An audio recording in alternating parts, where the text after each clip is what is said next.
Imagine if you discovered a saboteur living inside your head, someone who knows your deepest dreams, your most profound ambitions, and dedicates every waking moment to ensuring you never reach them.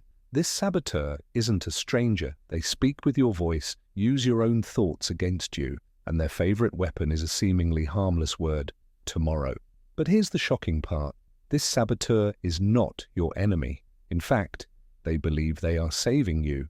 There's a disturbing thought experiment psychologists have used for decades. They ask, if you could send a message to your yesterday self, knowing what you know today about what you failed to do, what would you say? The answer almost always comes with a heavy feeling in the chest, a silent acknowledgement of lost opportunities. But what if I told you that this feeling, this familiar pain of wasted time, is not accidental? What if it's the product of a neurological war as old as human consciousness itself, waged between two versions of yourself that never meet, yet fight for control of your life every single second? That word, tomorrow, becomes a refuge, an imaginary place where the weight of our responsibilities disappears, where energy is infinite and motivation is unshakable. Yet, every time we exile ourselves to this fictional future, a debt is created with the present. The momentary relief we feel by putting off a task is paid back with the interest of anxiety and guilt, which quietly compound, making the original task even more intimidating when tomorrow finally becomes today.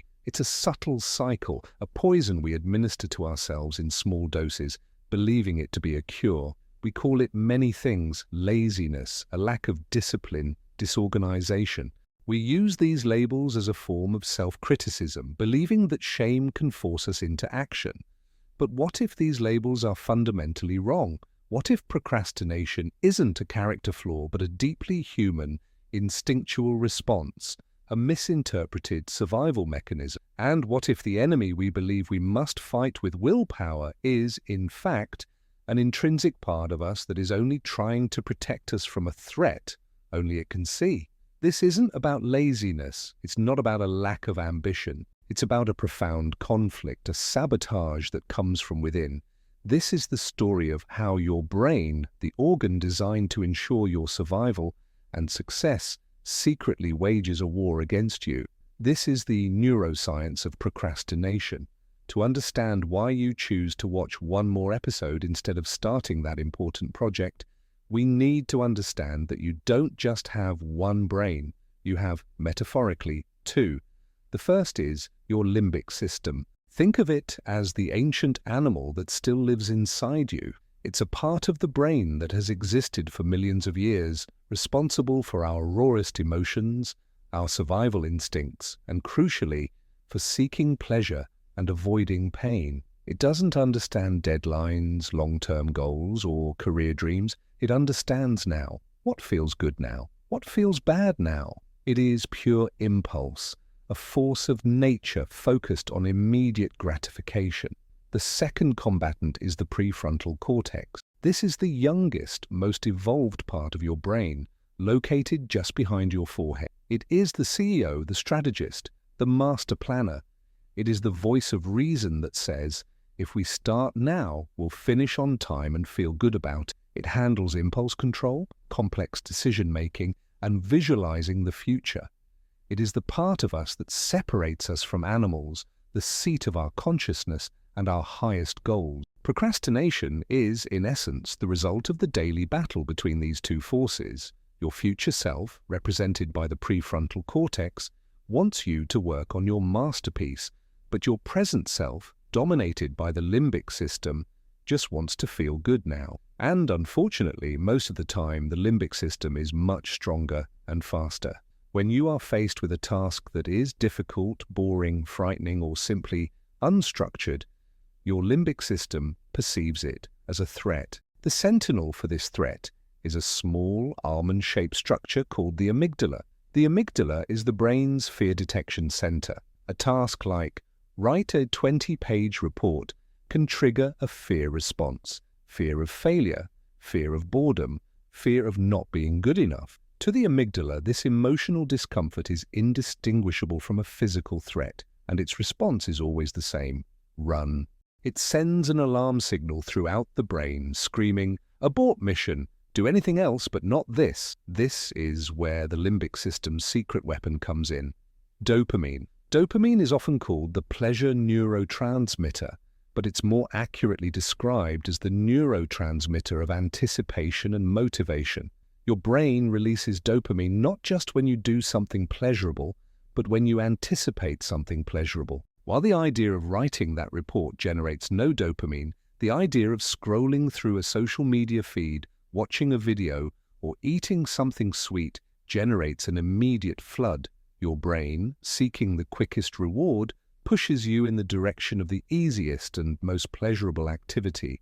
Each time you give in, each time you close the document and open YouTube, you give your limbic system exactly what it wants. You relieve the discomfort of the task and receive a hit of dopamine as a reward. You are, without realizing it, training your brain to procrastinate. You are building and reinforcing a neural pathway that says, when faced with the difficult, choose the easy. The reward is immediate. Many of us have been taught to see procrastination as a moral failing, a sin of character that can only be atoned for with more willpower. We tell ourselves, if I were stronger, more disciplined, I would just do it. But this belief is like trying to stop a tidal wave with your bare hand. Willpower is not an infinite source of power, but a limited biological resource, a battery that depletes throughout the day. Your prefrontal cortex, the rational general, consumes an immense amount of energy to make decisions,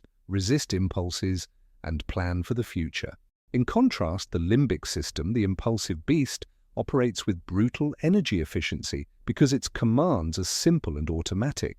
Seek pleasure, avoid pain. This phenomenon is known in psychology as ego depletion. Every choice you make, no matter how small, from deciding what to wear in the morning to resisting the urge to check your phone, drains a bit of your mental energy. When stress, hunger, or fatigue enter the picture, this battery drains even faster. That's why at the end of an exhausting day, the battle against procrastination feels impossible to win. Your strategic general is exhausted and its defenses are down, while the limbic system, which never sleeps and never tires, finds a clear path to take command and guide you toward the immediate relief of a distraction. Trying to summon more willpower in this state is like screaming at an exhausted muscle to lift more weight. The result isn't strength, but injury. Think of your prefrontal cortex as state-of-the-art software, incredibly powerful, capable of complex feats, but it consumes a lot of battery.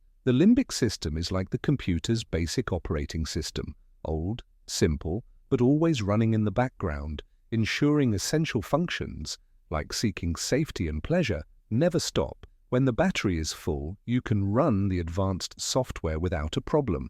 But when the energy is low, the only thing left is the basic operating system. Procrastination happens when your mental battery is so low that the only program your brain can run is the most primitive one. Therefore, the solution is not to force the system, but to manage the energy. Willpower is not a matter of being good or bad, but of understanding that you have a finite reserve of executive power. The battle against procrastination is not won with more brute force, but with a smarter strategy to conserve and direct this precious energy. It's a paradigm shift from a moral conflict to a problem of internal resource management. Treating willpower as a muscle to be trained, not as a magical font to be summoned, is the secret to starting to turn the tide in this silent war. This internal war is not fought without cost. On the contrary, it leaves deep and sometimes permanent marks on the very architecture of your brain. Every time you give in to the impulse to delay, you are not just postponing a task, you are actively sculpting your neural pathway. The path of avoidance, initially a narrow trail, widens and becomes paved with each act of procrastination, becoming a neural superhighway, your brain's default route in the face of discomfort. In contrast, the path of disciplined action, which requires conscious effort from the prefrontal cortex, becomes an overgrown trail, increasingly difficult to travel. You are literally training your brain to be better at procrastinating, but the scars go beyond habits. Neuroimaging studies are beginning to reveal a disturbing truth.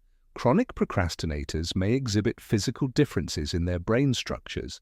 A 2018 study, for example, found a connection between procrastination and a larger, more reactive amygdala. This suggests that some people may be biologically more sensitive to the perception of threat in everyday tasks, making escape, procrastination, an almost instinctual response. At the same time, a weaker connection was observed between the amygdala and an area called the dorsal anterior cingulate cortex, which is crucial for using threat information to regulate our actions. In other words, the alarm system is louder, and the part of the brain that should say, "Calm down, it's just a report," can't make itself heard. The damage is also chemical. The vicious cycle of procrastination, the brief relief followed by mounting anxiety as the deadline approaches, creates a toxic environment for your body. This chronic stress releases a constant flow of cortisol, the primary stress hormone. In small doses, cortisol is useful, but when it becomes chronic, it becomes corrosive. Elevated levels of cortisol can damage and kill cells in the hippocampus and the prefrontal cortex, the very areas vital for memory, learning, and executive control. This creates a devastating feedback loop. The stress generated by procrastination damages the parts of the brain you need most to stop procrastinating, making escape from the cycle even more difficult. Finally, this silent war takes an invisible toll on your identity. Every postponed task, every broken promise to yourself erodes your self-efficacy, the belief in your own ability to get things done. You start to see yourself not as someone who procrastinates, but as a procrastinator. This shift from doing to being is the deepest scar of all. It turns a behavior into a self-fulfilling prophecy. The secret war is not just stopping you from achieving your goals, it is slowly rewriting the story you tell yourself about who you are, convincing you that sabotage is your true nature. If brute force cannot win this war, strategic intelligence can. The solution is not to fight against your brain, but to negotiate with it. It is about understanding the primitive rules of the limbic system and the energy needs of the prefrontal cortex to then create a system where both can coexist and, finally, collaborate. These are not hacks. They are peace treaties based on neuroscience. Conscious chunking is your first tactic. A task like write a book is a monster to the amygdala, guaranteeing a fight or flight response. The solution is to disarm the threat before it's perceived. Break the monster into pieces so small they seem harmless. Open the document, write the title, write the first sentence. This approach, known as the 2-minute rule, tricks the limbic system. It sees no threat in something that takes less than 120 seconds. The goal is not to finish the task, but simply to start. The beginning is the hardest part because that's where the amygdala's resistance is greatest. Once in motion, inertia works in your favor, and the prefrontal cortex begins to take control. This strategy works because motivation does not precede action. Action precedes motivation. Waiting to feel motivated to start is a fundamental misunderstanding of how our brain works. Motivation is the result, not the trigger. By taking a tiny step, you generate a small sense of accomplishment, a microdose of dopamine that is now associated with the task, not with escaping it. You are, in practice, reconditioning your brain to find reward in the very act of doing, proving to your limbic system that the threat was, after all, an illusion. Cognitive reframing is your second weapon. The story you tell yourself about a task dictates your brain's emotional response. The phrase, "I have to work out," sounds like a punishment. The amygdala hears this and prepares the escape route. Try reframing it. "I get to move my body to have more energy and mental clarity." The task is the same, but the narrative has changed from a burden to a choice, from an obligation to an act of self-care. This subtle shift in language disarms the threat response.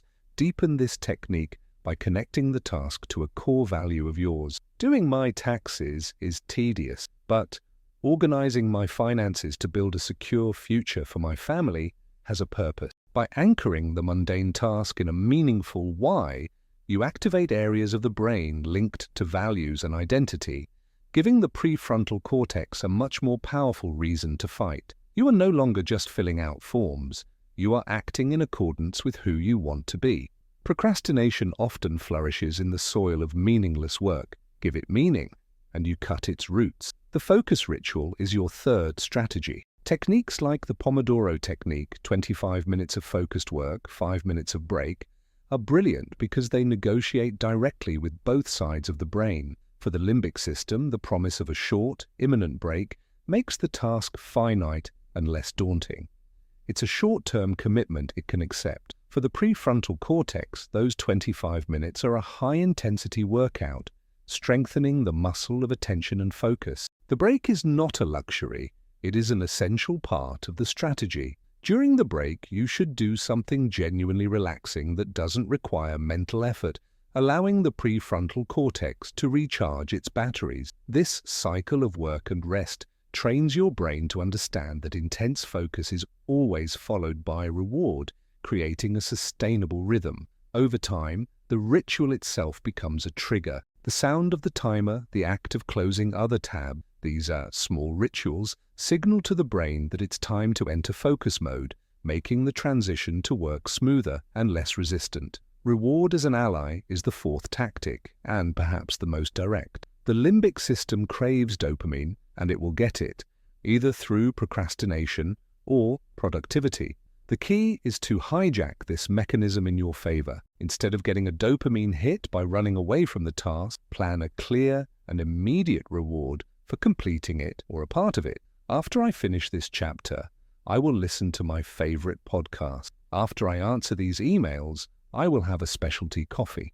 The secret here is specificity and immediacy. Vague or distant rewards. When I finish the project, I'll take a vacation. Don't work because the limbic system doesn't understand the future. The reward needs to be concrete and close enough to compete with the instant gratification of distractions. By doing this, you are no longer fighting against your brain's reward system, you are recruiting it. You are teaching your primitive self that the path to pleasure is no longer avoidance but engagement. And finally, self-compassion as a peace treaty. This may be the most counterintuitive and most powerful strategy. After an episode of procrastination, our first instinct is self-criticism. We call ourselves lazy, weak, undisciplined. But research shows that this self-criticism is like throwing gasoline on a fire. Guilt and shame are painful emotions, and what does the limbic system do when it feels pain? It seeks relief, often in the form of more procrastination. You create a toxic cycle. You procrastinate, you feel bad. You procrastinate to escape the bad feeling. Self-compassion breaks this cycle. It involves treating yourself with the same kindness you would offer a good friend who is struggling. It's about recognizing, yes, I procrastinated. This is part of the human experience, a biological response, not a moral failure. I feel frustrated, but punishing myself won't help. What is the smallest step I can take now to move forward? Forgiving yourself for the slip-up reduces stress and the emotional load, freeing up the cognitive resources of the prefrontal cortex so it can get back to work. It's not an excuse for inaction, but the necessary condition for inner peace precedes outer productivity. The secret war inside your mind doesn't have to end with a winner and a loser. It can end with a peace treaty, an alliance forged in understanding. It's not about crushing your impulses or silencing your emotions, but about learning to listen to them, honor their needs, and gently guide your energy in the direction of your deepest goal. Procrastination ceases to be a monster to be feared and becomes a messenger. It signals fear, boredom, overwhelm. It asks you to make the task safer, more meaningful, or smaller. By understanding the neuroscience behind this struggle, you transcend the role of a passive victim and assume the position of the maestro. You learn to negotiate with the inner animal, to train the strategist, and to forgive yourself for the discordant notes. You become the architect of your own mind, transforming the noise of conflict into the harmony of conscious action. And the promise of tomorrow is finally freed from its role as a refuge from fear, becoming what it was always meant to be, a blank canvas, clear and inviting, patiently waiting for your next brush stroke. This conversation doesn't end here. It continues in the community we are building. If you seek to understand the deeper layers of yourself and want to continue this journey, subscribe to the channel and turn on notifications so you don't miss our next dive into the human mind. And as a first step to turn understanding into action, I want to know what stood out to you the most. Leave in the comments what was the most powerful insight you had from this video, or what practical strategy will you try first. Let's transform this silent war into a productive dialogue together.